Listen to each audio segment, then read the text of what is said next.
Audio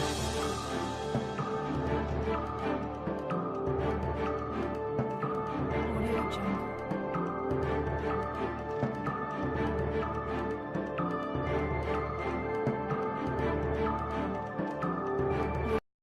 Hi everyone, I'm Dan Carell with Civitas Media. On Monday, a judge finally gave his verdict on the case between the Adamson family and Brown County Coroner Dr. Judith Varnow, ruling in favor of the coroner and asking for the complaint to be dismissed. Visiting Judge John Kessler wrote in his decision that the plaintiff had failed to prove by clear and convincing evidence that the coroner was guilty of misconduct in office. Kessler also said that the court is not convinced that the mistakes that the defendant made in her performance of her official duties rose to the level of gross neglect of duty, misfeasance, malfeasance, or nonfeasance as required by law for her removal. Now, more than 2,371 people signed a petition that started on March 1st to file the official complaint to remove the Brown County coroner, and they believe that the coroner willfully disobeyed Ohio Revised Code laws, including delivery of firearm to law enforcement personnel, failing to notify the next of kin in a proper amount of time, and also failing to properly determine the cause and manner of death. Now, the case went to court last month in May.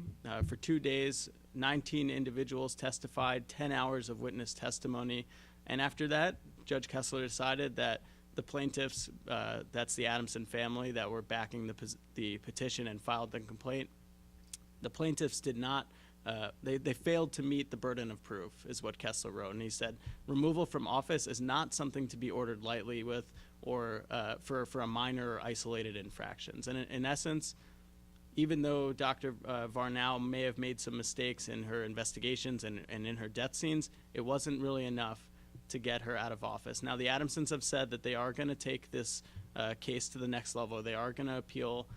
Both of the Adamsons gave a press conference last Monday, Steve and Rebecca, the parents of the late Zachary Adamson, and they both said that they want to appeal, and they're going to have their lawyer, Tracy Hawkins, appeal the decision, or at least request an appeal, and that would go to the 12th District Court of Appeals in Ohio if accepted. Now here's Brian with sports. I'm Brian Durham with Civitas Media. The Lake Winoka Civic Club celebrated their 40th anniversary with a donation to the Russellville Fire Department in the amount of $5,000 to help curb the cost of purchasing and maintaining a new fire protection for Jackson Township. The protection will help increase the safety for Jackson Township and help residents by lowering their homeowners insurance collectively. In sports, Georgetown Track and Field head coach Tracy Hawkins was nominated for the Brooks Running Inspirational Coaches Award. With her nomination, she secured $5,000 for the Georgetown Track and Field team and $500 cash. If she wins the award, it's $10,000 for the track and field team for equipment and $2,500 cash for the track and field team. Hawkins says that she was surprised to be nominated for the award, but is honored to be nominated, and suspects that one of her former graduates from 2013 is the one who nominated her. The Western Brown Lady Broncos held their basketball camp this past week. Coach Kyle Fender said the camp left him hopeful for the future and was glad to see how hard the girls worked. It was also an opportunity for him to work with the varsity squad. He's allotted 10 days during the year to work with the varsity and chooses 4 days during the camp to work with them. Finally, a reminder, don't forget the National Tractor Pull Association Grand National event Saturday in Georgetown.